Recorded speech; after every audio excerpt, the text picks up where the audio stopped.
Early in 2020, we had the fires up and down the east coast of Australia, and that caused a massive amount of damage. And then a few weeks after that, we got hit with the COVID-19 pandemic. Now, it makes you stop and think about where we are in this country, and it doesn't look like we're travelling all that well. We ended up with a big heap of people out of work, and the likelihood of having our future product supply and exports to overseas countries threatened for years to come.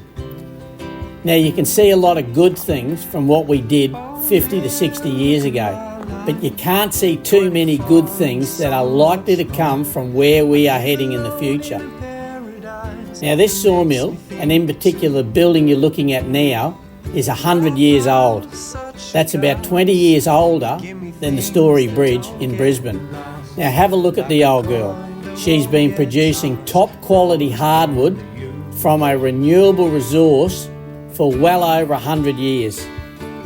It seems in this country that it's very easy to find reasons to close our local primary industries down. There seems to be even more reasons to allow more and more rubbish to be imported from overseas countries that have little or no respect for their own people and less for ours. Now, I know it's cheaper, but maybe we're getting to a point where it's not as cheap as we think because none of it seems to last long enough. We have problems nowadays even buying quality spare parts to keep our sawmill running. The marketplace is full of cheap knockoffs. Now, I purchased an air cooker the other day and it did 3 batches of chips and then it stopped working. I returned it and the next one went for less than 30 seconds and it too blew up with sparks coming out of the back of it. Now, that seems to be where we're heading nowadays. We bring as much crap as we can into this country, and before the week is out, we have to dump half of it. Now, surely we need to get back to producing some better quality products in this country for ourselves, just like we did 50 years ago. A mate of mine has a sheep property out west, and he said to me not so long ago that if everyone purchased a pair of wool socks, they wouldn't have any problems. The trouble is 99% of our socks probably now come in from another country. So all we're doing is keeping them in a job and we're all walking around with holes in our socks. Nowadays, most houses are built out of pine. Your new house now is basically stapled together with stuff that's not much better than cardboard. It now looks like you need 2 to 3 times the amount of pine to make a house stand up as you did with hardwood. Now, this building has stood perfect with no maintenance for well over 100 years. If you look carefully at the roof of this 100-year-old sawmill building, you'll see that there is very little timber in it and the spacing of everything is far wider than you would normally think possible. Interestingly enough, the iron on this roof is probably original and it's in very good condition. Some of the other buildings that were built here in the last 30 years, the roofing is buggered already. Now, although we think we're buying good steel, the reality is it's nowhere near as good as it used to be. And that's because when we made the steel here back in the day, it was very good quality. And nowadays, most of the steel is coming in from another country. Now, walk through the large hardware stores and you will see that most of the products they sell come from another country.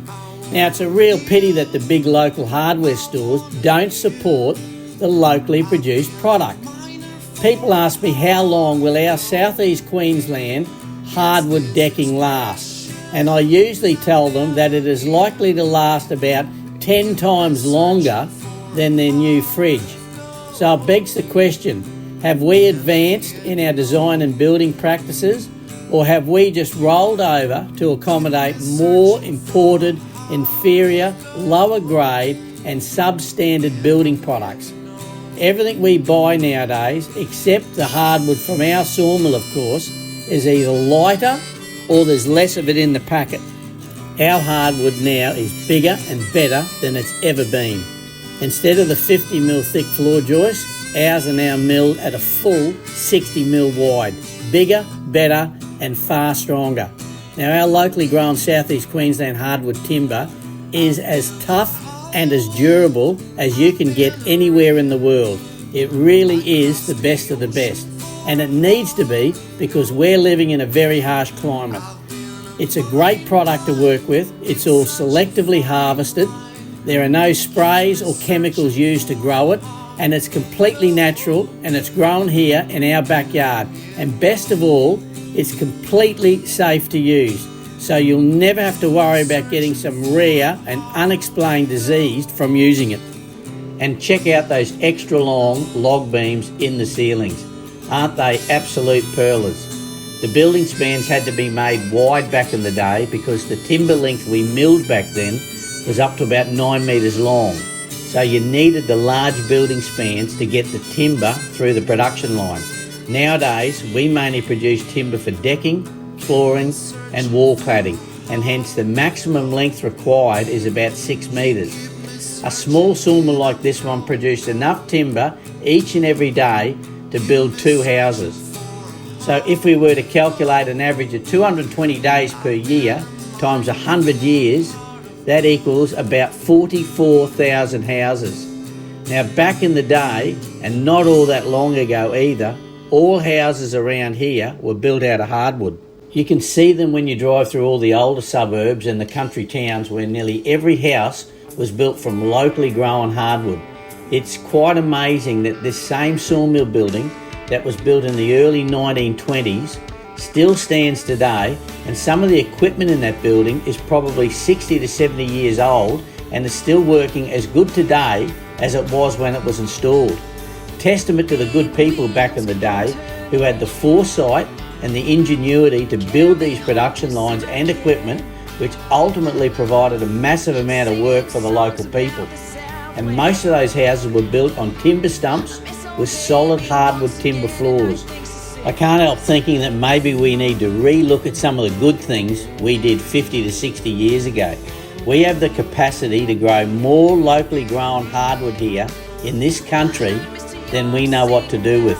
Unfortunately for us here in Australia, it's taken 40 to 50 years to close down most of our industries and send it offshore, and it'll probably take another 40 to 50 years to get it going again.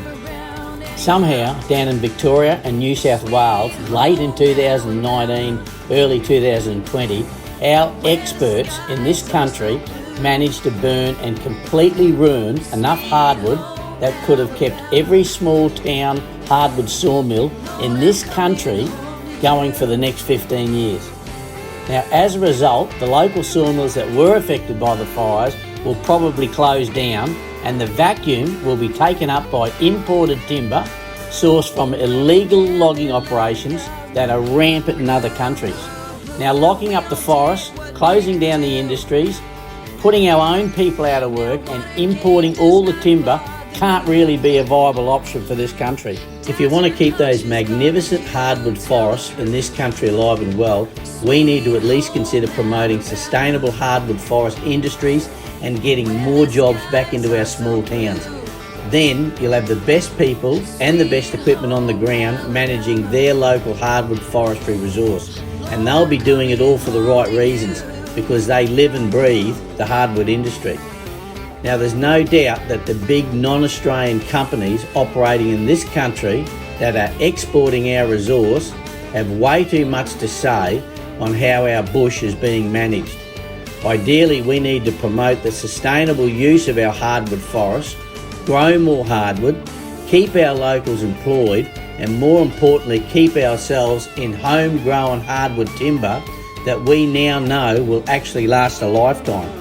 Apart from the green offshore structural timber that we've been doing since the day dot, the same stuff that this building is made of, we're now producing a large range of decking, flooring, cladding and panelling.